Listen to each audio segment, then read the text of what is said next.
안녕하세요. 어머니들의 일타 강사 김은희입니다. 제가 지난 시간에 퀴즈팩도 첫 번째 영상 올려드렸는데 어떻게 재밌게 수업들 하셨는지 모르겠어요.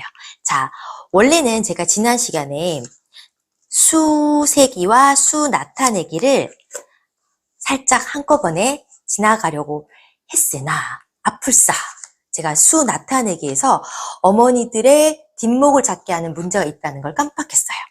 자, 어디냐? 자, 79페이지를 한번 볼게요.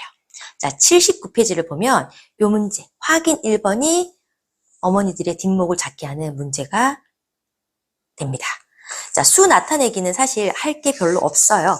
앞에 내용들도 너무 쉽고 재밌어서 아이들이랑 그냥 글씨 한글을 쓰는 게 좀 어려워서 그렇지 굳이 한글 안 쓰고 이야기로 나눌 수도 할 수 있으니까 쉽게 쭉 넘어가다가 잘 하다가 이 문제에서 확인 1번 문제에서 아이들이 한 70%가 오답을 쓸 확률이 있습니다. 한 30%는 정답을 써요. 혹시 우리 애가 그 30% 안에 든다면 마음속으로 쾌재를 부르셔도 괜찮겠습니다. 야호! 자, 그런데 이 문제를 아이들이 왜 많이 틀리느냐? 어른들은 알 수 없지만 아이들이 틀린 이유가 있어요.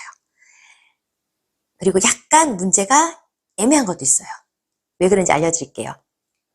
자, 이 문제는 일단 문제 한번 읽어볼게요. 자, 민성이는 영화표를 사기 위해 줄을 서 있는데 민성이 앞에 서 있는 사람은 뒤에 서 있는 사람보다 많습니다. 민성이 앞에 서 있는 사람은 모두 4명이고 뒤에는 4명이 서 있습니다. 줄을 서 있는 사람은 모두 12명입니다. 아이고, 제가 정답을 말했네요. 원래 네모로 하겠죠? 모두 4명입니다. 이게 문제예요. 자, 그런데 아이들이 이 문제를 어려워하는 3가지. 자, 첫 번째. 이 문제는 수를 나타내기긴 한데 기본적으로 순서수에 대한 개념이 잡혀 있어야 돼요. 그리고 순서수에 대한 기본 개념 가지고 문제를 조금 해봤어야 돼요. 이 문제는 순서수에 관한 문제 중에서도 중간 정도 난이도의 문제란 말이에요. 그러니까 아예 순서수의 개념이 안 잡혀 있고 기본적인 문제도 풀어보지 않은 친구들은 이 문제가 당연히 어려울 수밖에 없어요. 그럼 순서수가 뭐냐? 아쉽게도 팩토에는 순서수에 대한 개념이 안 나와 있어요. 그래서 제가 참고하시라고 CMS 상위권 연산 960의 순서수에 나와 있는 개념들을 살짝 보여드릴게요. 순서수는 한마디로 말하면 말 그대로 나의 순서를 나타내는 수예요. 나는 뭐 3등이야. 우리 집은 몇 층이야. 이렇게 할 때 그 순서를 나타내는 수인데 그걸 가지고 문제들을 만들어 놓은 것들은 CMS 상위권 960에 좀 나와 있는데 팩토에는 없어요.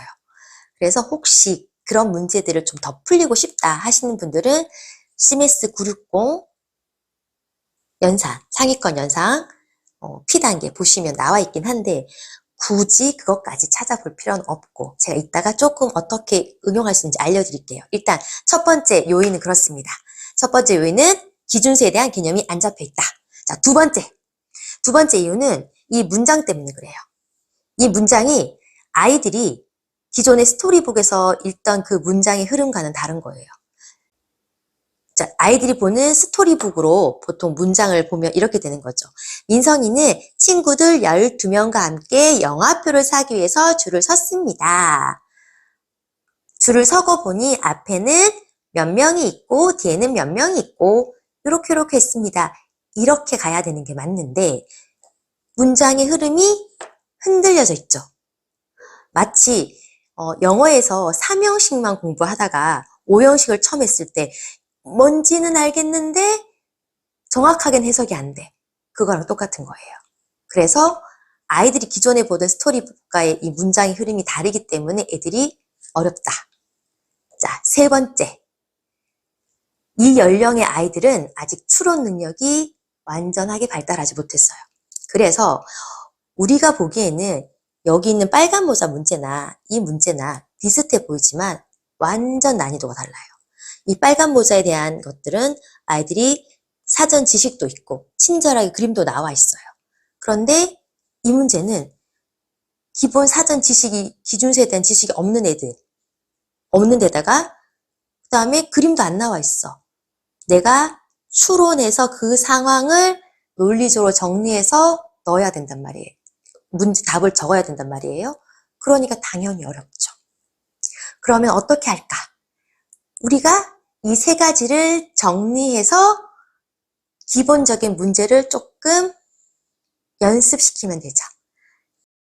자, 어머니들께서 참고로 하시라고 제가 CMS의 상위권 연산 960에 있는 순서수에 관한 문제를 몇 개 보여드릴게요.